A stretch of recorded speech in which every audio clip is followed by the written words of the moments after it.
वागर्थाविव सम्पृक्तौ वागर्थप्रतिपत्तये जगतः पितरौ वन्दे पार्वती परमेश्वरौ यदक्षरं वेदविदो वदन्ति विशन्ति यद्यतयो वीतरागाः यदिच्छन्तो ब्रह्मचर्यं चरन्ति तत्ते पदं संग्रहेण प्रवक्ष्ये नमः पुरस्तादथ पृष्ठतस्ते नमोऽस्तु ते सर्वत एव सर्वा अनन्तवीर्यामितविक्रमस्त्वं सर्वं समाप्नोषि ततोऽसि सर्वः।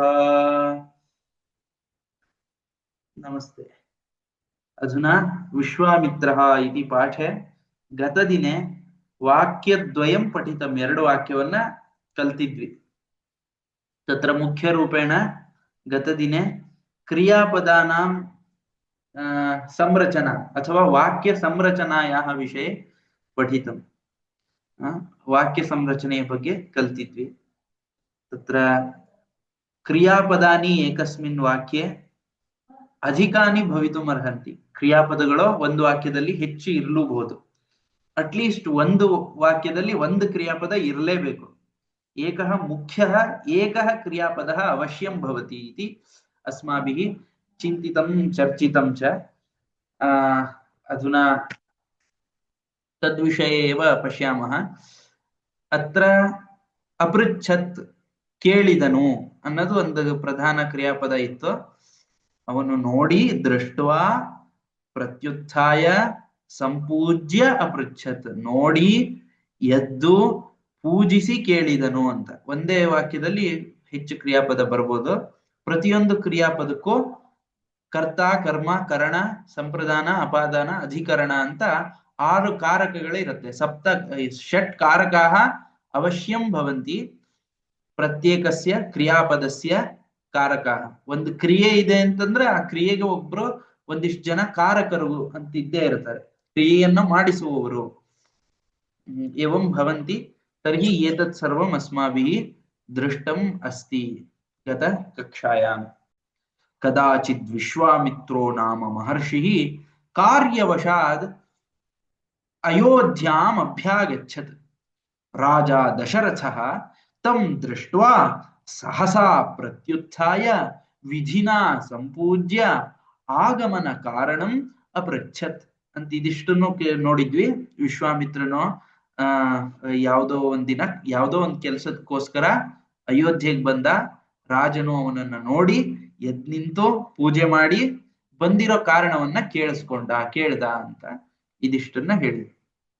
ಅಧುನಾ ಅಗ್ರಿಮಂ ಪಾಠಂ ಅನುಸರಾಮ. ತಂ ವಿಶ್ವಾಮಿತ್ರೋ ಅಬ್ರವೀತ್.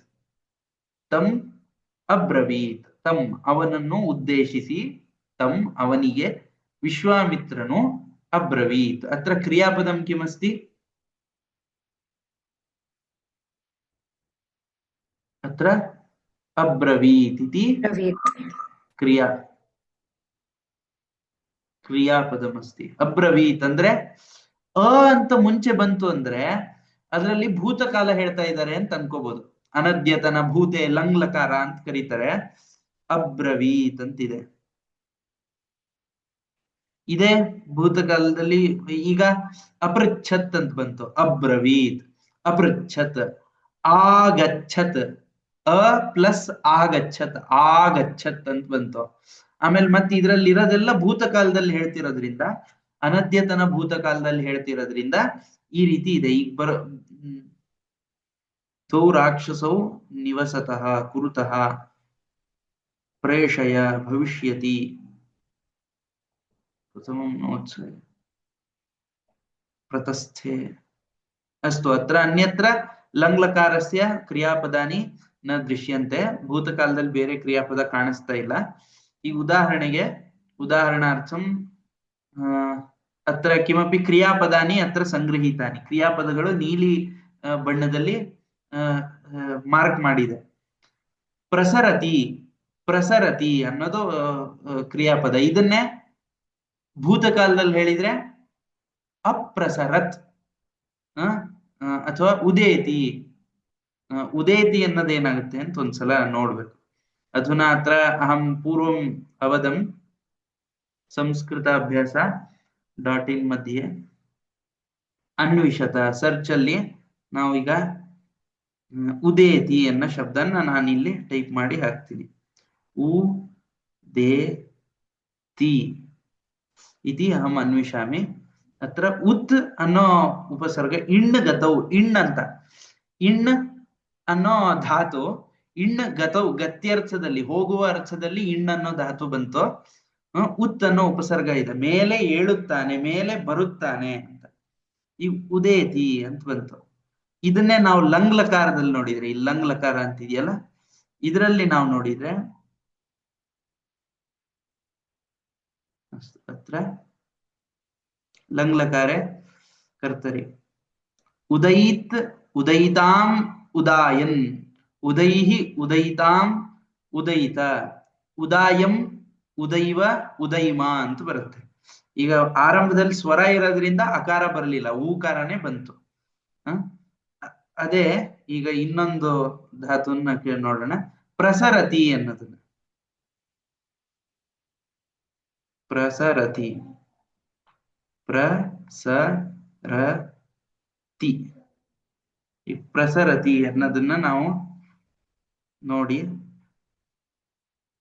ಇದರಲ್ಲಿ ಲಂಗ್ ಲಕಾರ ಅಂತ ತಗೊಂಡ್ರೆ ಓ ಪ್ರಧಾವತಿ ಬಂತ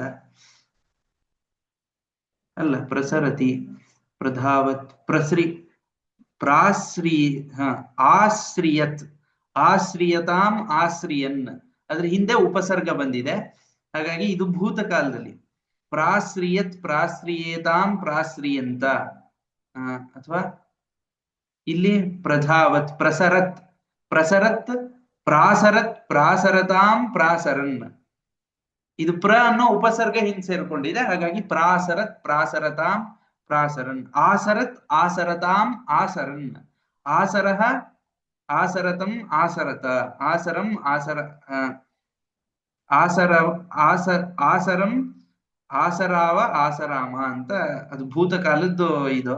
ಈಗ ಭವತಿ ಅನ್ನೋದನ್ನ ನಾವು ಭೂತಕಾಲದಲ್ಲಿ ಹೇಳಿದ್ರೆ ಅಭವತ್ ಅಂತ ಆಗುತ್ತೆ. ಭವತಿ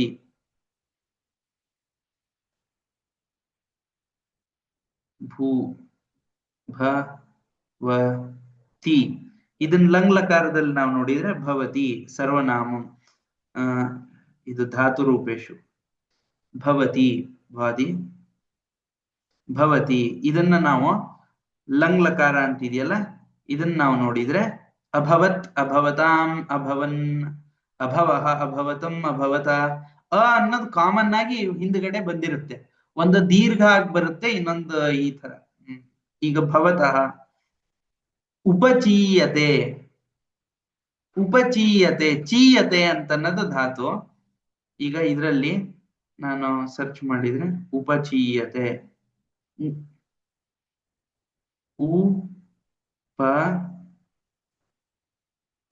ಉಪಚೀಯತೆ ಉಪಚೀಯತೆ.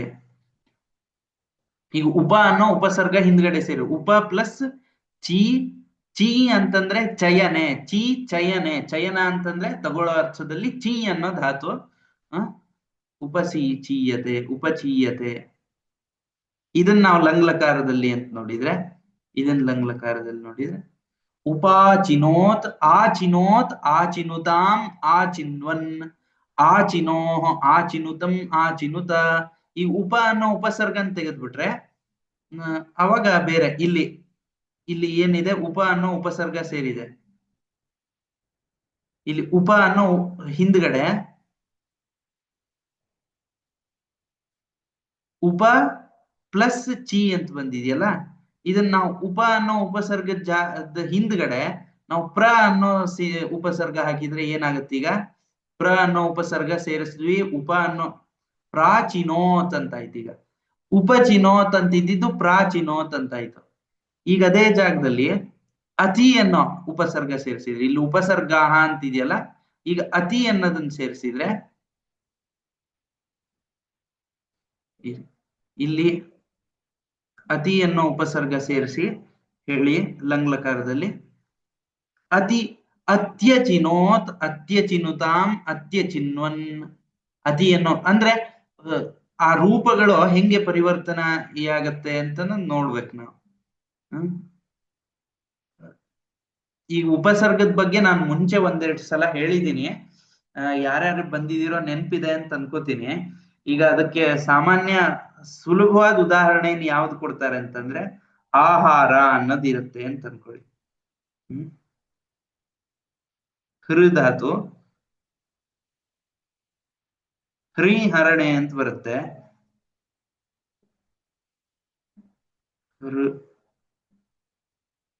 ಋಕಾರ ಕುತ್ರ ಅಸ್ತಿ? ಹಾ, ಹೃಧಾತು ಭಾದಿ ಹೃ.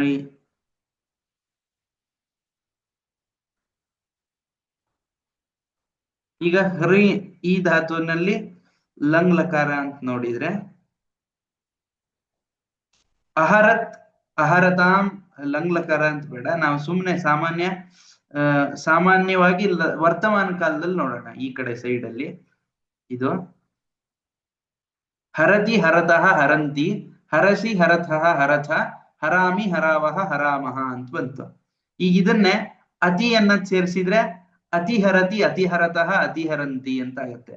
ಅಧಿ ಅಂತ ಸೇರಿಸಿದೆ ಅಧಿಹರತಿ ಅನುಹರತಿ ಅಪಹರತಿ. ಎಲ್ಲದಕ್ಕೂ ಒಂಚೂರು ಅರ್ಥ ಚೇಂಜ್ ಆಗತ್ತೆ. ಈಗ ಅಪಹರತಿ ಅಂದ್ರೆ ಅಪಹಾರ ಮಾಡ್ತಾನೆ, ಕದ್ಕೊಂಡು ಹೋಗ್ತಾನೆ ಅಂತ. ಆಂಗ್ ಅನ್ನೋ ಉಪಸರ್ಗ ಸೇರಿದ್ರೆ ಆಹರತಿ ಆಹರತಿ ಅಂತಂದ್ರೆ ಆಹಾರ ಅನ್ನೋ ಅರ್ಥ ಆಗುತ್ತೆ. ಆಹಾರ ಅನ್ನೋ ಅರ್ಥ ಆಗುತ್ತೆ. ಉದ್ಧರತಿ ಉದ್ಧರತಿ ಅಂತಂದ್ರೆ ಮೇಲೆ ಎತ್ಕೊಂಡು ಹೋಗ್ತಾರೆ ಅಂತ ಆಗತ್ತೆ ಅವಾಗ ಅರ್ಥ. ಉದ್ಧರತಿ ಉತ್ ಮೇಲ್ಗಡೆ. ಬರೀ ಹರತಿ ಅಂದ್ರೆ ಹಾ, ಬರೀ ಹರತಿ ಅಂದ್ರೆ ಹರತಿ ಅಂತಂದ್ರೆ ಈಗ ಹೃ ಧಾತು ಕಸ್ಮಿನ್ ಅರ್ಥೆ ಅಸ್ತಿ ಹೃ ಧಾತು ಹ್ರೀ ಹರಣೆ ಇತಿ. ಹರಣ ಅರ್ಥ. ಹರಣ ಅಂತಂದ್ರೆ ತಗೊಂಡು ಹೋಗೋದು ಅಂತ, ಹರಣ ಮಾಡುವಂಥದ್ದು ಅಂತ, ಎತ್ಕೊಂಡು ಹೋಗೋದು ಅಂತ. ಅದೇ ಉದ್ಧರತಿ ಅಂತಂದ್ರೆ ಮೇಲೆ ಎತ್ಕೊಂಡು ಹೋಗೋದು ಅಂತ, ಕದ್ಕೊಂಡು ಹೋಗೋದು ಅಂತಲ್ಲ ಅರ್ಥ. ಅಪಹರತಿ ಅಂತಂದ್ರೆ ಕೆಟ್ಟದಾಗಿ ಎತ್ಕೊಂಡು ಹೋಗೋದು ಅಂತ. ಅಂದ್ರೆ ಎರಡು ವಿರುದ್ಧಾರ್ಥಗಳು ಬರುತ್ತೆ. ಹೃ ಧಾತುವಿನ ವಿಶಾಲವಾದ ಅರ್ಥ ಇದೆ, ಆದ್ರೆ ಒಂದೊಂದು ಉಪಸರ್ಗ ಸೇರಿಸಿದ್ರೆ ಈಗ ಪ್ರಹಾರ ಅಂತ ಬರುತ್ತೆ. ಹೃ ಧಾತು ಸೇರಿಸಿದ್ರೆ ಪ್ರಹಾರ ಅಂತ ಬರುತ್ತೆ. ಚೆನ್ನಾಗಿ ಹಾರ ಮಾಡೋದು, ಚೆನ್ನಾಗಿ ಹೊಡೆದು ಅವನು ಪ್ರಾಣ ಎತ್ಕೊಂಡು ಹೋಗೋದು ಅಂತ ಬಂದಾಗ ಪ್ರಹಾರ. ಅಪಹಾರ ಅಂತಂದ್ರೆ ಅಪಹರಣ ಮಾಡುವಂಥದ್ದು. ವಿಹಾರ ಅಂತಂದ್ ಕೇಳಿದ್ರೆ ವಿಹಾರ, ಅವನು ವಿಹರಣೆ ಮಾಡ್ತಾನೆ ಅಂತ ವಿ ಅನ್ನೋ ಉಪಸರ್ಗ ಸೇರಿಸಿದ್ರೆ. ಇದಿಷ್ಟು ಉಪಸರ್ಗಗಳು ಅಂತ ಕರೀತಾರೆ. ಇಲ್ಲಿ 1 2 3 4 5 6 7 8 9 10 11 12 13 14 15 16 17 18 19 20 21 22 ಉಪಸರ್ಗಗಳು ಇದೆ. ಏತೆ ಉಪಸರ್ಗ ಭವಂತಿ. ಉಪಸರ್ಗ ಇಲ್ದೇನೆ ಹೇಳಿದ್ರೆ ಧಾತು ಬೇರೆ ತರ ಇರುತ್ತೆ. ಉಪಸರ್ಗನ್ ಸೇರಿಸಿದ್ರೆ ಧಾತುವಿನ ಅರ್ಥ ಬದಲಾಗತ್ತೆ ಒಂದ್ ಸ್ವಲ್ಪ. ಈಗ ಇದು ಒಂದಕ್ಕಿಂತ ಜಾಸ್ತಿ ಉಪಸರ್ಗಗಳ ಒಂದಕ್ಕಿಂತ ಜಾಸ್ತಿ ಉಪಸರ್ಗ ಸೇರಿಸ್ಬೋದು. ಈಗ ಅನು ಪ್ಲಸ್ ಆಂಗ್ ಅಂತಿದೆ. ಅನು ಪ್ಲಸ್ ಆಂಗ್ ಅಂತ ಎರಡನ್ನು ಸೇರಿಸಿದ್ರೆ ಈಗ ಲಟ್ಲಕಾರದಲ್ಲಿ ಏನಂತ ಬಂತು? ಚಿ ಧಾತು ಅನ್ವಾ ಚಿನೋತಿ. ಅನು ಆಂಗ್ ಅನ್ವಾ ಚಿನೋತಿ ಅಂತ ಬಂತು. ನೀವು ಎಷ್ಟು ಬೇಕಾದ್ರೂ ಉಪಸರ್ಗ ಸೇರಿಸ್ಬೋದು, ಆದ್ರೆ ಅದಕ್ಕೆ ಕೆಲವೊಂದಿಷ್ಟು ಅರ್ಥ ಇರುತ್ತೆ. ಇಲ್ಲಿ 4 ಉಪಸರ್ಗ ಸೇರ್ಸಕ್ ಅವಕಾಶ ಕೊಟ್ಟಿದ್ದಾರೆ. ಈಗ ಇಲ್ಲಿ ಸಮ್ ಅನ್ನೋ ಉಪಸರ್ಗ ಮೊದಲು ಸೇರಿಸ್ದೆ, ಆಮೇಲೆ ನಿರ್ ಅನ್ನೋ ಉಪಸರ್ಗ ಸೇರಿಸ್ದೆ, ಆಮೇಲೆ ಪ್ರತಿ ಅನ್ನೋ ಉಪಸರ್ಗ ಸೇರಿಸ್ದೆ, ಆಮೇಲೆ ಅವ ಸಮ್ ನಿರ್ ಪ್ರತಿ ಅವ ಅನ್ನೋ ಉಪಸರ್ಗ ಸೇರಿಸಿ ನಾನು ಈಗ ಇದನ್ನ ನೋಡಿದೆ. ಈ ಕರ್ತರಿ ಪ್ರಯೋಗದಲ್ಲಿ ಚಿ ಧಾತು ಸಮ್ ನಿರ್ ಪ್ರತಿ ಅವ ಚಿ ಅನ್ನೋ ಉಪಸರ್ಗಗಳು ಅಲ್ಲ, ಚಿ ಅನ್ನೋ ಧಾತು. ಅಂದ್ರೆ ಈ ರೀತಿ ಪ್ರಯೋಗಗಳು ಇರುತ್ತೆ, ಆದ್ರೆ ಅರ್ಥಪೂರ್ಣ ಆಗಿದ್ದಾಗ ನಾವು ಅದನ್ನ ಯೋಜನೆ ಮಾಡ್ಕೋಬಹುದು. ನಾವು ತುಂಬಾ ಈ ತರ ಶಬ್ದ ಕೇಳಿದಾಗ ನಮ್ಗೆ ಚೆನ್ನಾಗಿ ಅಭ್ಯಾಸ ಆಗುತ್ತೆ. ಅಸ್ತು ತತ್ ಗಚ್ಚತಿ ಅಧುನಾ ಅಹಂ ಅಗ್ರಿಮಂ ಪಾಠಂ ಅನುಸಾರಯಾಮಿ. ವಿಶ್ವಾಮಿತ್ರ ಅಬ್ರವೀತ್ ಹೇಳಿದನು, ಭೂತಕಾಲದಲ್ಲಿದೆ ಅಂತ ಅನ್ನೋದು ತೋರಿಸ್ಕೊಟ್ಟೆ. ಕಹ ಅಬ್ರವೀತ್, ಯಾರು ಹೇಳಿದ್ರು? ಆ ಕ್ರಿಯೆ ಕರ್ತ ಯಾರು? ಹೇಳುವ ಕ್ರಿಯೆಗೆ ಕರ್ತ ಯಾರು? ವಿಶ್ವಾಮಿತ್ರ ಅಬ್ರವೀತ್. ವಿಶ್ವಾಮಿತ್ರ ಕಮ್ ಅಬ್ರವೀತ್, ಯಾರನ್ನು ಕುರಿತು ಹೇಳ್ದ? ಕಮ್ ಅಬ್ರವೀತ್, ಯಾರನ್ನು ಕುರಿತು ಹೇಳ್ದ? ತಮ್ ಅಬ್ರವೀತ್ ಅಂತ ದ್ವಿತೀಯ ವಿಭಕ್ತಿ. ಯಾರು ಯಾರನ್ನು ಕುರಿತು ಹೇಳ್ದ? ವಿಶ್ವಾಮಿತ್ರ ತಮ್ ಅಬ್ರವೀತ್. ತಮ್ ದಶರಥಂ ಅಬ್ರವೀತ್. ಕಿಮ್ ಅಬ್ರವೀತ್, ಏನೆಂದು ಹೇಳ್ದ ಅಂತಂದ್ರೆ, ಹೇ ರಾಜನ್, ಹೇ ರಾಜನ್ ಅಂತ. ಇದು ಸಂಬೋಧನ ಪ್ರಥಮ ವಿಭಕ್ತಿ. ರಾಜ, ರಾಜಾನೋ, ರಾಜಾನಃ, ಹೇ ರಾಜನ್ ಅಂತ ಬರುತ್ತೆ ಇಲ್ಲಿ. ಈಗ ನಾನು ಹೇಳಿದ್ನಲ್ಲ, ಇದನ್ನ ಸೇರಿಸಿದಾಗ ಹೇಗ್ ಬರುತ್ತೆ ಅಂತ. ಸಮ್ ನಿರ್ ಪ್ರತಿ ಅವ ಅನ್ನೋ ಉಪಸರ್ಗ, 4 ಉಪಸರ್ಗ ಸೇರಿದೆ ಇಲ್ಲಿ. ಈ 4 ಉಪಸರ್ಗ ಸೇರಿದ ಸನ್ನಿಷ್ಪ್ರತ್ಯವಚಿನೋತಿ, ಸನ್ನಿಷ್ಪ್ರತ್ಯವಚಿನೋತಿ, ಸನ್ನಿಷ್ಪ್ರತ್ಯವಚಿನುತಃ, ಸನ್ನಿಷ್ಪ್ರತ್ಯವಚಿನ್ವಂತಿ ಅಂತ. ಹಿಂಗೆಲ್ಲ ಸನ್ ಅಂದ್ರೆ ತುಂಬಾ ಚೆನ್ನಾಗಿ, ನಿಶ್ ಅಂತಂದ್ರೆ ಅಂದ್ರೆ ಸ್ವಲ್ಪ ನಿರ್ ನಿರ್ಗಚ್ಚತಿ ಅನ್ನೋಲ್ಲಿ ನಿರ್ ಅಂತಿದೆ. ಗಚ್ಚತಿ ಅಂತಂದ್ರೆ ಹೋಗುತ್ತಾನೆ, ನಿರ್ಗಚ್ಚತಿ ಅಂದ್ರೆ ಹೊರಗೆ ಹೋಗ್ತಾನೆ ಅಂತ. ಪ್ರತಿ ಪ್ರತಿ ಅವಚಿನೋತಿ ಅಂತಂದ್ರೆ ಕಲೆಕ್ಟ್ ಮಾಡ್ತಾನೆ ಅಂತ ಅರ್ಥ. ಅವಚಿನೋತಿ. ಪ್ರತ್ಯವಚಿನೋತಿ ಅಂತಂದ್ರೆ ಚೆನ್ನಾಗಿ ಹೋಗಿ ಕಲೆಕ್ಟ್ ಮಾಡ್ತಾನೆ ಅಂದ್ರೆ ಪ್ರತಿವದತಿ ಅಂತಂದ್ರೆ, ಈಗ ವದತಿ ಅಂತಂದ್ರೆ ಹೇಳ್ತೀನಿ, ಪ್ರತಿವದತಿ ಅಂದ್ರೆ ಉಲ್ಟಾ ಹೇಳ್ತಾನೆ ಅಂತ. ಕ್ರಿಯಾ ಅಂತಂದ್ರೆ ಒಂದು ಕ್ರಿಯೆ, ಅದು ಪ್ರತಿ ಅಂತ ಕೇಳಿದ್ರೆ ಪ್ರತಿಕ್ರಿಯಾ ಅಂತ ಬರುತ್ತೆ. ಕ್ರಿಯೆ ಪ್ರತಿಕ್ರಿಯೆ, ವದತಿ ಪ್ರತಿವದತಿ. ಹಂಗೆ ಪ್ರತಿ ಅನ್ನೋ ಉಪಸರ್ಗ ಸೇರಿಸಿದ್ರೆ ಅದ್ರ ಪ್ರತಿ ಇದು ಮಾಡ್ತಾನೆ ಅಂತ. ಅವಚಿನೋತಿ ಸೆಲೆಕ್ಟ್ ಮಾಡ್ಕೋತಾನೆ, ಅವನ್ ಸೆಲೆಕ್ಟ್ ಮಾಡ್ಕೊಂಡಿದ್ದಕ್ಕೆ ಪ್ರತಿಯಾಗಿ ಇವನ್ ಸೆಲೆಕ್ಟ್ ಮಾಡ್ಕೋತಾನೆ ಅಂತ. ಪ್ರತ್ಯವಚಿನೋತಿ. ನಿಷ್ಪ್ರತ್ಯವಚಿನೋತಿ, ಈಗ ನಿಷ್ಪ್ರಯೋಜನ ಅಂತಾರಲ್ಲ, ಪ್ರಯೋಜನವೇ ಇಲ್ಲ, ನಿಷ್ಪ್ರತ್ಯವಚಿನೋತಿ, ಅವನು ಚಯನ ಮಾಡೋದೇ ಇಲ್ಲ ಅಂತ ಅನ್ಬೇಕಾದ್ರೆ ನಿಷ್ಪ್ರತ್ಯವಚಿನೋತಿ ಅಂತ. ಅಂದ್ರೆ ಇಷ್ಟಿಷ್ಟು ಉದ್ದುದ್ದ ವಾಕ್ಯನ ಇಷ್ಟೇ ಚಿಕ್ಕದಾಗಿ ಮಾಡಕ್ಕೆ ಏನೇನ್ ಬೇಕೋ ಆ ತರ ಸಾಮರ್ಥ್ಯ ಇದರಲ್ಲಿ ಸಂಸ್ಕೃತದಲ್ಲಿ ಇದೆ ಅನ್ನೋದು. ಸಂಸ್ಕೃತ ಒಂದ್ಸಲ ಓದಿದ್ರೆ ಅದು ಅದ್ಭುತ ಅನ್ಸೋದು ಇದೇ ಕಾರಣಕ್ಕೆ. ತುಂಬಾ ಉದ್ದುದ್ದ ವಾಕ್ಯ ಚಿಕ್ಕದ್ರಲ್ಲಿ ಹೇಳ್ಬೋದು. ನಿಷ್ಪ್ರತ್ಯವಚಿನೋತಿ, ಅವನು ಪ್ರತ್ಯವಚಯನ ಅಪ್ರಯೋಜನ ಆಗೋಯ್ತು ಅಂತ. ಆಗ್ಲೇ ಇಲ್ಲ, ಚಯನ ಆಗ್ಲೇ ಇಲ್ಲ ಅಂದ್ರೆ ಅವನು ಪ್ರತಿಯಾಗಿ ತಗೊಳ್ಳೇ ಇಲ್ಲ, ಏನು ಚಯನ ಮಾಡ್ಕೊಳ್ಳೇ ಇಲ್ಲ ಅಂತ. ಸಂನಿಷ್ಪ್ರತ್ಯನು ಅವಚಿನೋತಿ ಅಂದ್ರೆ ತುಂಬಾ ಚೆನ್ನಾಗಿ ಎಲ್ಲ ನಿಷ್ಪ್ರಯೋಜನ ಆಗೋಯ್ತು ಅಂತ. ಸಮ್ ಅಂದ್ರೆ ತುಂಬಾ ಚೆನ್ನಾಗಿ ಅಂತ. ಸಂಗಚ್ಚತಿ ಅಂದ್ರೆ ಚೆನ್ನಾಗಿ ಹೋಗ್ತಾನೆ. ಸಂನಿರ್ಗಚ್ಚತಿ ಅಂದ್ರೆ ತುಂಬಾ ಚೆನ್ನಾಗಿ ಹೊರಗೆ ಹೋಗ್ತಾನೆ ಅಂತ. ಸನ್ನಿರ್ಗಚ್ಚತಿ ಅಂತ ಆಗತ್ತ ಅವಾಗ. ಹಂಗೆ ನೀವು ಇದನ್ನ ಬಳಸ್ಕೊಂಡು ಒಂದಿಷ್ಟ ನೋಡ್ಬೋದು. ಈ ಪಾಠದಲ್ಲಿ ನೋಡಿದ್ರೆ ಒಂದ್ಸರ ಏನೋ ಆಸಕ್ತಿ ಬರುತ್ತೆ, ಆಮೇಲೆ ಒಬ್ಬೊಬ್ರೆ ನೋಡಿದ್ರೆ ಯಾರೋ ಒಂದಿಬ್ರು ಅಧ್ಯಯನದಲ್ಲಿ ಒಂದಿಬ್ರು ಇರ್ಬೇಕು ಅಂತಾರಲ್ಲ, ಹಾಗೆ ನಾವು ಸಂಸ್ಕೃತ ಆಸಕ್ತರನ್ನ ಗೆಳೆಯರನ್ನಾಗೋ ಅಥವಾ ಅವ್ರ ಜೊತೆಗೆ ವ್ಯವಹಾರನೋ ಇಟ್ಕೊಂಡು ಮಾಡಿದ್ರೆ ಇವೆಲ್ಲ ಕಲಿಯಕ್ಕೆ ತುಂಬಾ ಆಸಕ್ತಿ ಬರುತ್ತೆ. ಈಗ ಹರತಿ ಎಲ್ಲಾ ಧಾತುಗಳಿಗೂ ನಾವೀಗ ಸಾಮಾನ್ಯ ನೋಡ್ಬೋದು. ಈಗ ಸೂಚಿಹಿ ಅಂತ ಹೋದ್ರೆ, ಈಗ ಭೂಧಾತುವಿಗೆ ಹೋದ್ರೆ, ಭೂಧಾತುವಿನಲ್ಲಿ ನಾನು ಯಾವ್ಯಾವ್ದು ಇದು ಗತಿಗಳನ್ನ ಈಗ ಬೇಡ, ಅಷ್ಟು ಅತ್ರ ಉಪಸರ್ಗಾಹ ಅಂತಿದೆ. ಉಪಸರ್ಗಗಳನ್ನ ಭೂಧಾತುವಿಗೆ ಸುಭವತಿ ಅಂತ ಬರುತ್ತೆ. ಭೂಧಾತುವಿಗೆ ಸೇರಿಸಿದ್ರೆ ಸುಭವತಿ ಅಂತ ಬಂತು. ಈಗ ಸು ಅನ್ನೋ ಚೆನ್ನಾಗಿ ಇರುತ್ತೆ ಅಂತ.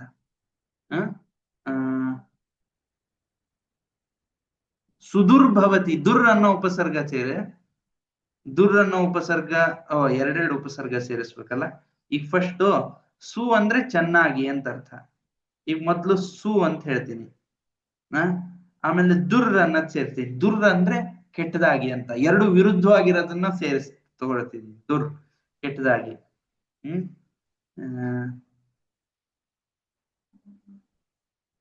ಉಪ ಅಂತಂದ್ರೆ ಉಪ ಅಂತಂದ್ರೆ ಅದ್ರ ಹತ್ರದ್ದು ಅಂತ ಅರ್ಥ. ಉಪಗಚ್ಚತಿ ಅಂತಂದ್ರೆ ಅವನ ಹತ್ರ ಹೋಗ್ತಾನೆ. ಈ ಅನು ಅಂತಂದ್ರೆ ಅನುಗಚ್ಚತಿ, ಅನುಭವತಿ. ಈಗ ಅನು ಅನ್ನೋ ಉಪಸರ್ಗ ಸೇರಿದ್ರೆ ಭೂಧಾತು ಅನುಭವತಿ, ಅನುಭವ ಆಗುತ್ತೆ, ಹೀಗೆ ಇರುವಂತೆ ಆಗತ್ತೆ. ಅನುಭವತಿ, ಅನುಭವ. ಸುದುರೂಪ ಸುದುರೂಪಾನು ಸುದುರೂಪಾನುಭವತಿ ಅಂತ ಆಗುತ್ತೆ. ಇದು ಹೆಚ್ಚಿನ ಪಕ್ಷ ಸುದುರೂಪಾನುಭವತಿ.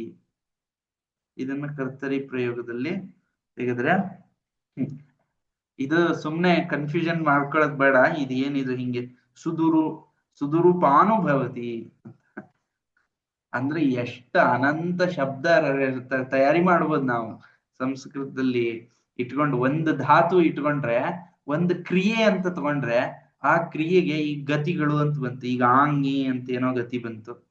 ಅವಾಗ ಕರ್ತರಿ ಪ್ರಯೋಗದಲ್ಲಿ ಆಂಗೀ ಭವತಿ. ಓ ಆಂಗೀ ಭವತಿ ಅಂದ್ರೆ ಇದು ಈ ತರ ಭಾವವೂ ಆಗುತ್ತೆ. ದುಃಖೀ ಭವತಿ, ದುಃಖಿ ಅಂತಿದೆ, ದುಃಖೀ ಭವತಿ ಅಂದ್ರೆ ದುಃಖಿಯೂ ಆಗುತ್ತಾನೆ. ಫಲೀ ಭವತಿ, ಧೂಲೀ ಭವತಿ, ಧೂಲಿಯೂ ಆಗುತ್ತಾನೆ ಅಂತ ಹೀಗೆ. ಸ್ವಾಹ ಭವತಿ, ಅವನು ಸ್ವಾಹ ಆಗ್ಬಿಟ್ಟ ಅಂತಂದ್ರೆ ದೇವರಿಗೆ ಸಮರ್ಪಣೆ ಮಾಡ್ಕೊಂಡ್ಬಿಟ್ಟ. ಸ್ವಾಹ ಭವತಿ, ಅದು ಸ್ವಾಹ ಆಗ್ಬಿಡ್ತು ಅಂತ. ಸ್ವಧಾ ಭವತಿ, ಸ್ಪಷ್ಟೀ ಭವತಿ, ಶ್ರೌಷಟ್ ಭವತಿ, ಶುಕ್ಲೀ ಭವತಿ, ಚಂದ್ರ ಶುಕ್ಲೀ ಭವತಿ, ಚಂದ್ರನು ಶುಕ್ಲನಾಗುತ್ತಾನೆ ಅಂತ. ಇದು ಉಪಸರ್ಗದ ತರನೇ ಗತಿಗಳು ಅಂತಂದ್ರೆ ಅದ್ರ ಹಿಂದ್ಗಡೆ ಸೇರಿಸ್ಕೊಡುತ್ತೆ.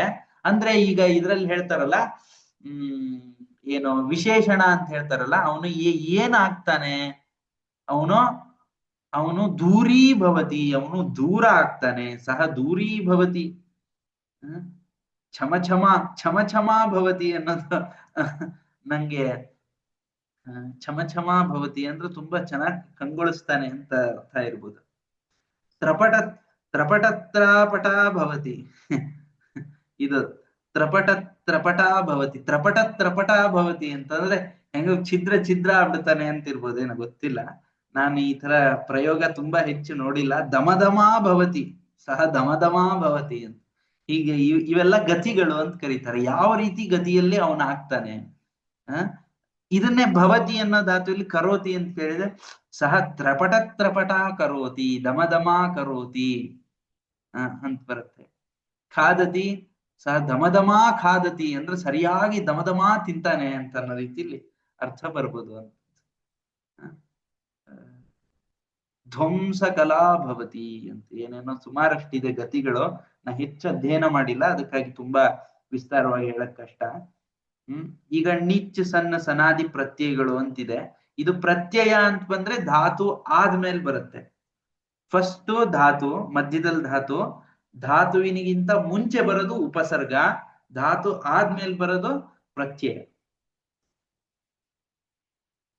ಆಯ್ತು. ಈಗ ಈ ವಿಷಯ ಅಂದ್ಬಿಟ್ಟು ಈಗ ನಾನು ಇಲ್ಲಿ ತೋರಿಸ್ಬೇಕಾಗಿರೋದೇನ, ಹೇ ರಾಜನ್, ಹೇ ರಾಜನೇ, ಮಮಾಶ್ರಮಸ್ಯ ಅಭ್ಯಾಸೆ ಮಾರೀಚ ಸುಬಾಹು ನಾಮಾನು ದ್ವೌ ರಾಕ್ಷಸೌ ನಿವಸತಃ. ಅತ್ರ ಕ್ರಿಯಾಪದಂ ಕಿಮಸ್ತಿ?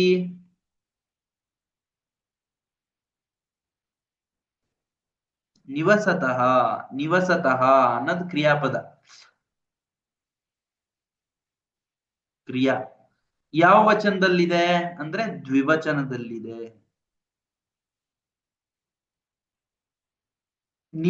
ನಿವಸಿಸುತ್ತಿದ್ದಾರೆ, ಇಬ್ಬರು ನಿವಸಿಸುತ್ತಿದ್ದಾರೆ. ನಿವಸತಃ. ಕೌ ನಿವಸತಃ ಅಂತ ಪ್ರಶ್ನೆ. ಕೌ ಯಾರು? ರಾಕ್ಷಸೌ ನಿವಸತಃ. ಇದು ಪ್ರಥಮ ವಿಭಕ್ತಿ. ರಾಕ್ಷಸರಿಬ್ಬರು ನಿವಸಿಸುತ್ತಿದ್ದಾರೆ, ಇಬ್ಬರು ಅಂತ. ಈಗ ಬರೀ ರಾಕ್ಷಸವು ನಿವಸತಃ. ಎಷ್ಟು ರಾಕ್ಷಸರು ಅಂತಂದ್ರೆ ಈಗ ಮತ್ತೊಂದು ದ್ವೌ ಅಂತ ಸಂಖ್ಯಾ ವಿಶೇಷಣ ಜೊತೆಗೆ ಹೇಳ್ತಾ ಇದ್ದಾರೆ. ಇದು ದ್ವಿವಚನದಲ್ಲಿ ಇದೆ, ಆದ್ರೂ ಗೊತ್ತಾಗತ್ತೆ ಇಬ್ರು ಅಂತ. ಆದ್ರೂ ಹೇಳ್ತಾ ಇದ್ದಾರೆ ದ್ವೌ, ಇಬ್ಬರು. ದ್ವೌ ರಾಕ್ಷಸೌ ನಿವಸತಃ ಮಾರೀಚ ಸುಬಾಹು ನಾಮಾನು ತೌ ಕೌ. ಅವರಿಬ್ರು ಯಾರವರು ಅಂತಂದ್ರೆ ಕೌ ದ್ವೌ ರಾಕ್ಷಸವು ಅಂತ ಮತ್ ಪ್ರಶ್ನೆ ಬರುತ್ತೆ. ಈಗ ನಿವಸತಃ ಅಂತ ಪ್ರಶ್ನೆ ಉತ್ತರ ಬಂತು. ನಿವಸತಃ ನಿವಾಸ ಮಾಡುತ್ತಿದ್ದಾರೆ ಇಬ್ಬರು. ಕೌ ನಿವಸತಃ ಯಾರಿಬ್ಬರು ನಿವಾಸ ಮಾಡ್ತಾ ಇದ್ದಾರೆ? ರಾಕ್ಷಸವು ನಿವಸತಃ ರಾಕ್ಷಸರಿಬ್ಬರು ನಿವಾಸ ಮಾಡುತ್ತಿದ್ದಾರೆ. ದ್ವೌ ರಾಕ್ಷಸವು ನಿವಸತಃ ಇಬ್ಬರು ರಾಕ್ಷಸರು ನಿವಾಸ ಮಾಡ್ತಿದ್ದಾರೆ. ಕೌ ತ್ವೌ ಕೌ ತೌ ದ್ವೌ ಅವರಿಬ್ರು ಯಾರು? ತೌ ದ್ವೌ ರಾಕ್ಷಸವು ಮಾರೀಚ ಸುಬಾಹು ನಾಮಾನು ಮಾರೀಚ ಸುಬಾಹು ನಾಮಾನು ಹೆಸರಿನವರಿಬ್ಬರು. ಮಾರೀಚ ಸುಬಾಹು ನಾಮಾನು ದ್ವೌ ರಾಕ್ಷಸವು. ಇದೆಲ್ಲ ಏನೋ ಪ್ರಥಮ ವಿಭಕ್ತಿಲೇ ಇರೋದು. ದ್ವೌ ದ್ವೌ. ಈಗ ದ್ವೇ ರಾಕ್ಷಸವು ಅಂತ ಹೇಳೋದು ಕೆಲವೊಬ್ರು ಈಗ ಏಕಂ ದ್ವೇ ಅಂತ ನಾವು ಕಲ್ತಿರ್ತೀವಿ. ಏಕಂ ದ್ವೇ ತ್ರೀಣಿ ಚತ್ವಾರಿ ಅಂತ ಕಲ್ತಿದೀವಿ ಅಲ್ವಾ? ಹಿಂಗ್ ಕಲ್ತಿದೀವಿ. ನಾವ್ ಇದನ್ನ ಏನ್ ಮಾಡ್ತೀವಿ? ಏಕಂ ರಾಕ್ಷಸಃ ಅಂತೀವಿ. ಹಂಗ ಅನ್ಬಾರ್ದು. ಏಕಃ ರಾಕ್ಷಸಃ. ಇದನ್ನ ಬೇರೆ ಪೆನ್. ಅನ್ಯಾಂ ಲೇಖನೀಂ ಸ್ವೀಕರೋಮಿ. ಅಹಂ ಅನ್ಯಾಂ ಲೇಖನೀಂ ಉಪಚಿನೋಮಿ. ಏಕಃ ರಾಕ್ಷಸಃ ಪುಲ್ಲಿಂಗದಲ್ಲಿ. ದ್ವೌ ರಾಕ್ಷಸೌ ದ್ವೌ ರಾಕ್ಷಸೌ ತ್ರಯಃ ರಾಕ್ಷಸಾಃ ಚತ್ವಾರಃ ರಾಕ್ಷಸಾಃ ಅಂತ ಹೇಳ್ಬೇಕು. ಪುಲ್ಲಿಂಗದಲ್ಲಿ ಹೇಳಿದ್ರೆ ಚತ್ವಾರಃ. ಇಲ್ಲಿ ಏಕಂ ಏಕಂ ದ್ವೇ ತ್ರೀಣಿ ಚತ್ವಾರಿ. ಮತ್ತು ಇದೇ ಸ್ತ್ರೀಲಿಂಗದಲ್ಲಿ ಹೋದ್ರೆ ಏಕಾ ದ್ವೇ. ಇದು ನಪುಂಸಕಲಿಂಗ. ಸ್ತ್ರೀಲಿಂಗದಲ್ಲಿ ದ್ವಿವಚನ. ಅದು ಇದು ದ್ವೇ ಅನ್ನೋದು ಸಮಾನ. ತ್ರೀಣಿ ತ್ರಯಃ ತಿಸ್ರಃ ಅಂತ. ತಿಸ್ರಃ ಬಾಲಿಕಾಃ. ಚತ್ವಾರಃ ಇದ್ದಿದ್ದು ಚತಸ್ರಃ. ಈಗ ಮುಂದೆ ಬರೋದೆಲ್ಲ ಸೇಮ್. ಪಂಚ ಪುಲ್ಲಿಂಗದಲ್ಲೂ ಅದೇ, ಪಂಚ ಸ್ತ್ರೀಲಿಂಗದಲ್ಲೂ ಅದೇ, ಪಂಚ ನಪುಂಸಕಲಿಂಗದಲ್ಲೂ ಅದೇ. ಮುಂದೆ ಬರೋ ಸಂಖ್ಯೆಗಳೆಲ್ಲ ಸೇಮ್. ಏಕಃ ಏಕಾ ಏಕಂ ದ್ವೌ ದ್ವೇ ದ್ವೇ ತ್ರಯಃ ತಿಸ್ರಃ ತ್ರೀಣಿ ಚತ್ವಾರಃ ಚತಸ್ರಃ ಚತ್ವಾರಿ ಅಂತಂದ 4 1 2 3 4 ಅನ್ನೋದು ಪುಲ್ಲಿಂಗ ಸ್ತ್ರೀಲಿಂಗ ನಪುಂಸಕಲಿಂಗ ಭೇದದಲ್ಲಿ ಸಂಖ್ಯೆಗಳನ್ನು ಹೇಳ್ತಾರೆ. ಹಾಗಾಗಿ ದ್ವೌ ರಾಕ್ಷಸವು ನಿವಸತಃ ಮಾರೀಚ ಸುಬಾಹುನಾಮಾನು ದ್ವೌ ರಾಕ್ಷಸವು ನಿವಸತಃ. ಇದಿಷ್ಟು ರಾಕ್ಷಸವು ಅನ್ನೋದಕ್ಕೆ ನಾಮಾನವು ರಾಕ್ಷಸವು ಹೆಸರಿನವರಿಬ್ಬರು ರಾಕ್ಷಸರು ಅಂತೀನ್ ಬಂತು. ದ್ವೌ ರಾಕ್ಷಸವು ಇದೆರಡು ವಿಶೇಷಣ ಇದಕ್ಕೆ. ರಾಕ್ಷಸವು ಅನ್ನೋದಕ್ಕೆ ನಿವಸತಃ. ಕುತ್ರ ನಿವಸತಃ? ಅಭ್ಯಾಸೆ ನಿವಸತಃ. ಅಭ್ಯಾಸದಲ್ಲಿ. ಎಲ್ಲಿ ಅಂತ ಬಂದಾಗ, ಎಲ್ಲಿ ಅಂತ ಬಂದ್ರೆ ಯಾವ ಕಾರಕ? ಅಧಿಕರಣ ಕಾರಕ. ಅಂದ್ರೆ 7ನೇ 6ನೇ ಕಾರಕ. ಸಪ್ತಮಿ ವಿಭಕ್ತಿ. 6ನೇ ಕಾರಕ ಸಪ್ತಮಿ ವಿಭಕ್ತಿ. ಎಲ್ಲಿ ಅಂತ ಕೇಳೋ ಪ್ರಶ್ನೆಗೆ ಕೊನೆಗೆ ಬರೋದು ಎಲ್ಲಿ ನಡೀತಾ ಇರೋದು, ಎಲ್ಲಿದಾರ ಅವ್ರು ಇವ್ರು, ನಿವಾಸ ಅನ್ನೋದು ಯಾವ ಅಧಿಕರಣದಲ್ಲಿ ಆಗ್ತಾ ಇದೆ? ಅಭ್ಯಾಸೆ ನಿವಸತಿ ನಿವಸತಃ. ಕಸ್ಯ ಅಭ್ಯಾಸೆ? ಯಾವ ಆವರಣದಲ್ಲಿದ್ದಾರೆ? ಆಶ್ರಮಾಭ್ಯಾಸೆ. ಆಶ್ರಮಸ್ಯ ಅಭ್ಯಾಸೆ. ಆಶ್ರಮದ ಅಭ್ಯಾಸ. ಕಸ್ಯ ಆಶ್ರಮ ಅಂತ ಮತ್ ಪ್ರಶ್ನೆ. ಯಾರ ಆಶ್ರಮ ಅಂತ ಬಂದಾಗ ಮಮ ಆಶ್ರಮಸ್ಯ ಅಭ್ಯಾಸೆ. ನನ್ನ ಆಶ್ರಮದ ಸ್ಥಾನದಲ್ಲಿ ಅಂತ ಬಂತು. ಮಮ ಆಶ್ರಮಸ್ಯ. ಇದು ಷಷ್ಠಿ ವಿಭಕ್ತಿ. ಷಷ್ಠಿ ವಿಭಕ್ತಿ ಸಪ್ತಮಿ ವಿಭಕ್ತಿ. ಪ್ರಥಮ ಪ್ರಥಮ ಪ್ರಥಮ. ಇದನ್ನ ನೀವು ಈ ಚಾರ್ಟ್ ಅಲ್ಲಿ ಫ್ಲೋ ಚಾರ್ಟ್ ಅಲ್ಲಿ ಮಾಡೋದಿತ್ತಂದ್ರೆ ಹೆಂಗ್ ಮಾಡೋದು? ನಿವಸತಃ ಅಂತ ಕ್ರಿಯಾಪದ ಬಂತು.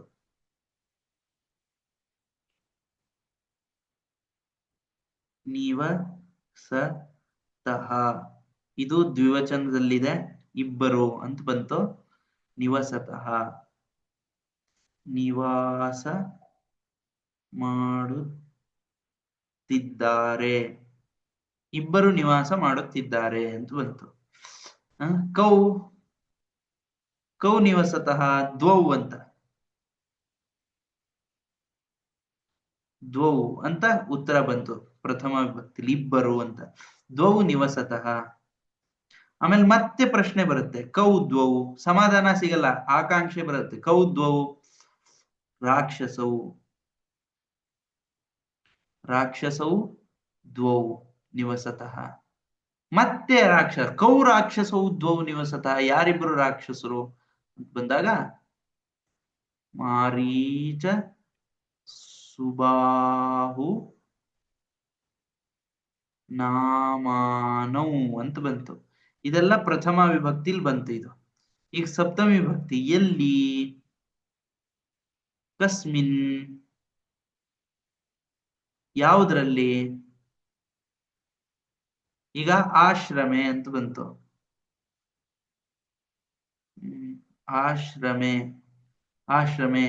ಇದು ಆಶ್ರಮ ಯಾರದ್ದು, ಆಶ್ರಮೆ ಯಾರದ್ದು ಅಂತ. ಯಾರದ್ದು, ಮಮ ಮಮ ಮಮ ಆಶ್ರಮೆ ನಿವಸತಃ, ಅಥವಾ ಮಮ ಆಶ್ರಮಸ್ಯ, ಆಶ್ರಮದ ಯಾರದ್ದು, ಆಶ್ರಮದ ಎಲ್ಲಿ ನಿಂತಿದ್ದಾರೆ, ಅಭ್ಯಾಸೆ, ಆಶ್ರಮಸ್ಯ ಅಭ್ಯಾಸೆ, ಆಶ್ರಮದ ಸ್ಥಾನದಲ್ಲಿ, ಎಲ್ಲಿ, ಆಶ್ರಮದ ಅಭ್ಯಾಸದಲ್ಲಿ. ಯಾರದ್ದಿದೋ ಆಶ್ರಮದ, ಯಾರದ ಅಭ್ಯಾಸ, ಯಾವುದರ ಅಭ್ಯಾಸ, ಆಶ್ರಮದ ಅಭ್ಯಾಸ. ಯಾರ ಆಶ್ರಮ, ನನ್ನ ಆಶ್ರಮ ಅಂತ. ಹಿಂಗೆ ಗಜಿಬಿಜಿಯಾಗಿ ಬರ್ದಿದ್ದೀನಿ. ಹಾಗೆ ಮುಂದೆ ಹೋಗ್ತೀನಿ. ಆಶ್ರಮ ಅಭ್ಯಾಸೆ ನಿವಸತಃ ತೌಚ ಮಮ ಯಾಗ ಕ್ರಿಯಾಯಾ ನಿತ್ಯಂ ವಿಘ್ನಂ ಕುರುತಃ. ತೌ ಕುರುತಃ, ಕುರುತಃ ಮಾಡುತ್ತಿದ್ದಾರೆ, ಇಬ್ಬರು, ಇಬ್ಬರು ಮಾಡುತ್ತಿದ್ದಾರೆ. ಇದನ್ನ ಏಕವಚನದಲ್ಲಿ ಹೇಳಿದ್ರೆ ಕರೋತಿ, ಸಹ ಕರೋತಿ. ತೌ ಕುರುತಃ, ತೇ ಕುರುವಂತಿ, ಅವನು ಮಾಡ್ತಾನೆ, ಅವರಿಬ್ರು ಮಾಡ್ತಾರೆ, ಅವರೆಲ್ಲರೂ ಮಾಡ್ತಾರೆ ಅಂತ. ಕುರುತಃ ಅವರಿಬ್ರು ಮಾಡ್ತಾರೆ. ಕೌ ಕುರುತಃ ಯಾರು ಮಾಡ್ತಾರೆ, ತೌ ಕುರುತಃ ಅವರಿಬ್ರು ಮಾಡ್ತಾರೆ. ತೌ ಕಿಂ ಕುರುತಃ, ತೌ ವಿಘ್ನಂ ಕುರುತಃ. ಫಸ್ಟ್ ಕುರುತಃ ಅನ್ನೋದು ಕ್ರಿಯಾಪದ, ಕೌ ಕುರುತಃ ಅನ್ನೋದು ಪ್ರಥಮ ವಿಭಕ್ತಿ. ಫಸ್ಟ್ ಬರೋ ಪ್ರಶ್ನೆ ಯಾರು ಮಾಡ್ತಾರೆ, ಅವರಿಬ್ರು ಮಾಡ್ತಾರೆ. ಏನನ್ ಮಾಡ್ತಾರೆ, ವಿಘ್ನವನ್ನು ಮಾಡ್ತಾರೆ. ದ್ವಿತೀಯ ವಿಭಕ್ತಿ, ವಿಘ್ನವನ್ನು ಮಾಡುತ್ತಾರೆ.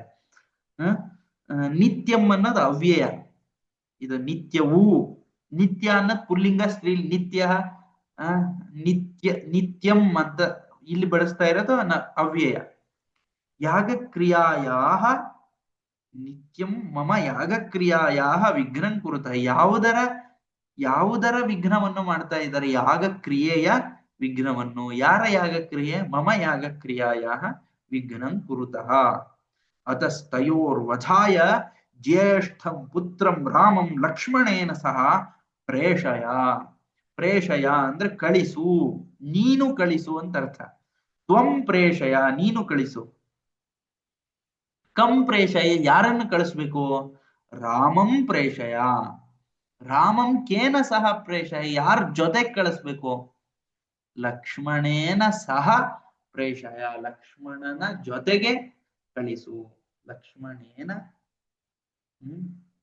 ಸಹ ಪ್ರೇಷಯ. ಇಲ್ಲಿ ಒಡನೆ ಎಂಬ ಮಾತಿನಲ್ಲಿ ಜೊತೆಗೆ ನಾಮಕ್ಕೆ ತೃತೀಯ ವಿಭಕ್ತಿ ಬರಬೇಕು. ಲಕ್ಷ್ಮಣೇನ ಸಹ ಪ್ರೇಷಯ. ಅತಃ ತಯೋರ್ವಧಾಯ, ಕಿಮರ್ಥಂ ಯಾವುದಕ್ಕೋಸ್ಕರ ಅಂತ ಚತುರ್ಥಿ ವಿಭಕ್ತಿ. ತಯೋಹೋ ವಧಾಯ ನಾಲ್ಕನೇ ವಿಭಕ್ತಿ, ಅವರ ವಧಕ್ಕಾಗಿ, ವಧೆಗಾಗಿ. ಜ್ಯೇಷ್ಠ ಪುತ್ರಂ ರಾಮಂ, ಇದು ರಾಮ ಅನ್ನೋದು ವಿಶೇಷಣ, ಜ್ಯೇಷ್ಠ ಪುತ್ರ ಅನ್ನೋದು ವಿಶೇಷ್ಯ. ಎರಡು ದ್ವಿತೀಯ ವಿಭಕ್ತಿಲೇ ಇದೆ, ಏಕವಚನದಲ್ಲಿ. ಸುಕುಮಾರಂ ರಾಮಂ ಮುನಯೇ ದಾತುಂ ರಾಜ ಪ್ರಥಮಂ ನೋತ್ಸಹತೆ. ಸಹ ನೋತ್ಸಹತೆ, ಉತ್ಸಾಹಂ ನ ಕರೋತಿ. ನೋತ್ಸಹತೆ ಪ್ರಥಮಮ್ಮ, ಅದು ಪ್ರಥಮಂ ಅಂದ್ರೆ ಮೊದ್ಲು, ಅವನು ಕೊಡಕ್ಕೆ ಇಷ್ಟಪಡಲ್ಲ. ಸುಕುಮಾರಂ ಒಳ್ಳೆ ಕುಮಾರನಾದಂಥ, ರಾಮಂ ಮುನಯೇ ದಾತು ಮುನಿಗೆ ಕೊಡಕ್ಕೆ ಅವನಿಗೆ ಉಚಿತ. ಮೋತ್ಸಹತೆ ಸ್ಮ. ತಥಾಪಿ ಕುಲಗುರುಣ ವಸಿಷ್ಠೇನ ಸಹ ಸಮ್ಮಂತ್ರ್ಯ ತದಾಜ್ಞೆಯ ಕಥಂಚಿತ್ತಂ ಪ್ರಿಯಪುತ್ರಂ ಲಕ್ಷ್ಮಣಂ ಚ ವಿಶ್ವಾಮಿತ್ರಾಯ ಸಮರ್ಪಿತಂ. ಈಗ ಇದರಲ್ಲಿ ಕ್ರಿಯಾಪದ ಏನು, ಸಮರ್ಪಯತ್. ಸಮರ್ಪಯತ್ ಸಮರ್ಪಿಸಿದನು, ಸಮರ್ಪಯತ್ ಸಮರ್ಪಿಸಿದನು. ಕಹ ಕಂ ಸಮರ್ಪಯತ್, ಯಾರನ್ನು ಸಮರ್ಪಿಸಿದ. ದಶರಥಃ ರಾಮಲಕ್ಷಣಂ ಪ್ರಿಯಪುತ್ರಂ ಲಕ್ಷ್ಮಣಂ ಚ ಗುರುಣ ಕಥಂಚಿತ್ ತಂ ರಾಮಂ ಚ ತಂ ಲಕ್ಷ್ಮಣಂ ಚ ಕಥ ಸಮರ್ಪಯತ್, ಲಕ್ಷ್ಮಣನನ್ನು ಅವನನ್ನು ಕಳಿಸಿದ. ಸಮ್ಮಂತ್ರಿಯ ಮತ್ತೊಂದು ಇನ್ನೊಂದು ಕ್ರಿಯಾಪದ ಬಂತು, ಸಮ್ಮಂತ್ರಿಯ, ಸಮ್ಮಂತ್ರಿಸಿ ಏನ್ ಮಾಡಿ ಕಳಿಸ್ದ, ಕಿಂ ಕೃತ್ವ ಪ್ರೇಷಯತ್ ಅಂತ ಬಂದ ಸಮರ್ಪಯತ್, ಏನ್ ಮಾಡಿ ಸಮರ್ಪಣೆ ಮಾಡ್ದ, ಸಮ್ಮಂತ್ರಿಯ ಸಮರ್ಪಯತ್. ಏನ ಸಹ ಸಮ್ಮಂತ್ರ್ಯ ವಸಿಷ್ಠೇನ ಸಹ ಸಮ್ಮಂತ್ರ್ಯ ಕುಲಗುರುಣ ವಸಿಷ್ಠೇನ ಸಹ ಸಮ್ಮಂತ್ರ್ಯ ತದಾಜ್ಞೆಯ ಸಮರ್ಪಯತ್, ಅವರ ಆಜ್ಞೆಯಿಂದ ಸಮರ್ಪಿಸಿದನು ಅಂತ, ಆಜ್ಞೆಯಿಂದ ಸಮರ್ಪಿಸಿದ. ಕಥಂಚಿತ್ ಅನ್ನೋದು ಅವ್ಯಯ, ಹೆಂಗೋ ಕಳಿಸ್ಬಿಟ್ಟ. ವಿಶ್ವಾಮಿತ್ರಾಯ, ವಿಶ್ವಾಮಿತ್ರನಿಗೆ, ಯಾರಿಗೆ, ಚತುರ್ಥಿ ವಿಭಕ್ತಿ, ವಿಶ್ವಾಮಿತ್ರಾಯ. ಅಥ ಭಗವಾನ್ ವಿಶ್ವಾಮಿತ್ರೋ ಅತೀವ ಹೃಷ್ಟಃ ತಾಭ್ಯಾಂ ರಾಜಪುತ್ರಾಭ್ಯಾಂ ಸಹ ಪ್ರತಸ್ಥೆ. ಅಥ ಭಗವಾನ್ ವಿಶ್ವಾಮಿತ್ರ, ಅಥ ಅಂತಂದ್ರೆ ಹೀಗೆ ಅಂತನೂ ಅರ್ಥ, ಅಥ ಅಂದ್ರ ಇವಾಗ ಅಂತನೂ ಅರ್ಥ, ಅಥ ಅಂದ್ರೆ ತುಂಬಾ ಅರ್ಥಗಳಿದೆ. ಅಥ ಅಂದ್ರೆ ಮಂಗಳ ಅರ್ಥದಲ್ಲಿ, ಈಗ ಈಗ ಅಂತ ಅರ್ಥ, ಅಥ ಆವಾಗ ಅಂತನೂ ಅರ್ಥ. ಯಾವ ರೀತಿ ಬೇಕಾದ್ರೂ ಅದನ್ನ ಅಥ ಅನ್ನೋದ್ ಸಂದರ್ಭಕ್ಕನುಸಾರಿ ಬಳಸ್ತಾರೆ. ಅಥ ಭಗವಾನ್ ವಿಶ್ವಾಮಿತ್ರ ಅತೀವ ಹೃಷ್ಟ, ತುಂಬಾ ಹರ್ಷಿತನಾದ. ತಾಭ್ಯಾಂ ರಾಜಪುತ್ರಾಭ್ಯಾಂ ಸಹ ಪ್ರತಸ್ಥೆ, ಪ್ರತಸ್ಥೆ ಅಂತಂದ್ರೆ ಹೊರಟ ಅಂತ. ಈ ಪ್ರತಸ್ಥೆ ಅನ್ನೋದನ್ನ ನಾವಿಲ್ಲಿ ಹುಡ್ಕೋಣ. ಸಂಸ್ಕೃತ ಅಭ್ಯಾಸ.in ತತ್ರ ಅನ್ವೇಷಾಮ ಕೀದೃಶೋಯಂ ಶಬ್ದ, ಎಂಥ ಶಬ್ದ ಇದು ಅಂತ ನಾವು ಒಂದ್ಸಲ ನೋಡೋಣ. ಈಗ ಪ್ರತಸ್ಥೆ,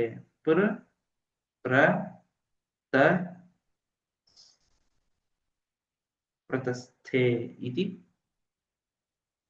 ಪ್ರಸ್ಥಾಧಾತು ಸ್ಥಾಸ್ಥಾನೆ ಲಿಟ್ಲಕಾರ ಭೂತಕಾಲದಲ್ಲಿದೆ. ಪ್ರತಸ್ಥೆ, ಪ್ರತಸ್ಥಾತೆ, ಪ್ರತಸ್ಥಿರೆ ಅಂದ್ರೆ ಪರೋಕ್ಷ ಕಾಲದ ಭೂತ ಅಂತ. ಸದ್ಯದಲ್ಲಿ ಆಗಿರೋದಲ್ಲ, ಪ್ರತ್ಯಕ್ಷವಾಗಿ ಆಗಿರೋ ಭೂತ ಅಲ್ಲ, ತುಂಬಾ ಇವತ್ತಲ್ದೇ ಇರೋ ಭೂತ ಅಲ್ಲ, ತುಂಬಾ ಹಳೇದು, ಪರೋಕ್ಷವಾಗಿರೋದು ಅಂತ. ತುಂಬಾ ಹಳೇದು, ಈಗಿನ ಕಾಲದ್ದಲ್ಲ, ತುಂಬಾ ಹಳೆ ಕಾಲದ್ದು. ಪ್ರತಸ್ಥೆ, ಪ್ರತಸ್ಥೆ ಅಂತಂದ್ರೆ ಹೊರಟಿದ್ದನು, ಹೊರಟನು ಅಂತ, ಹೊರಟಿದ್ದ ಅಂತ ಹೇಳ್ತಾರಲ್ಲ ಹಂಗೆ. ಪ್ರತಸ್ಥಾತೆ ಪ್ರತಸ್ಥಿರೆ ರಾಮ ಲಕ್ಷ್ಮಣ ವಿಶ್ವಾಮಿತ್ರಾಹ ಪ್ರತಸ್ಥಿರೆ ಅಂತ ಹೇಳಿದ್ರು. ರಾಮ ಲಕ್ಷ್ಮಣ ವಿಶ್ವಾಮಿತ್ರರು ಪ್ರಸ್ಥಾನ ಮಾಡಿದರು, ಪ್ರತಸ್ಥಿರೆ. ಇದರಲ್ಲೂ ಸ್ಥಾಧಾತು ಇರುವಂಥದ್ದು. ಸ್ಥಾಧಾತು ಅಲ್ಲಿ ಪ್ರ ಅನ್ನೋ ಉಪಸರ್ಗ ಸೇರ್ಕೊಂಡಿದೆ. ಇದಿಷ್ಟು ವಿಷಯ. ಅದ್ಯ ಶೀಘ್ರಂ ಸಮಾಪನೀಯಮಸ್ತಿ, ಅತ್ರ ಸಮಾಪಯಾಮಿ. ಸರ್ವೇಭ್ಯಃ ಧನ್ಯವಾದಾः. ಕಿಮಪಿ ಅಸ್ತಿ ಚೇತ್ ಪೃಚ್ಛಂತು, ಏನಾದ್ರೂ ಇದ್ರೆ ಹೇಳಿ.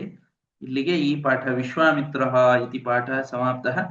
ಅಗ್ರಿಮಃ ಪಾಠಃ ಪರಿಕರ್ಮಾಷ್ಟಕಂ. ಅತ್ರ ಕತಿಚನ ಸಂಖ್ಯಾವಾಚಕಾಃ ವಿದ್ಯಂತೆ. ಸಂಖ್ಯಾವಾಚಕಗಳ ಬಗ್ಗೆ ಏನೋ ಇದೆ.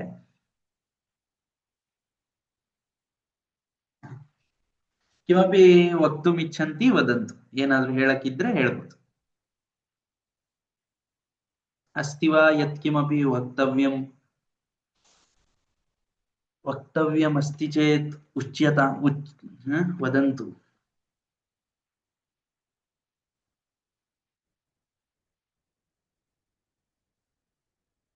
अस्ति वा न किमपि वक्तव्यं विद्यते अत्र. समापयामि तर्हि. कायेन वाचा मनसेन्द्रियैर्वा बुद्ध्यात्मना वा प्रकृते स्वभावात् करोमि यद्यत् सकलं परस्मै नारायणायेति समर्पयामि. श्रीकृष्णार्पणमस्तु. ಕರಚರಣ ಕೃತಂ ವಾ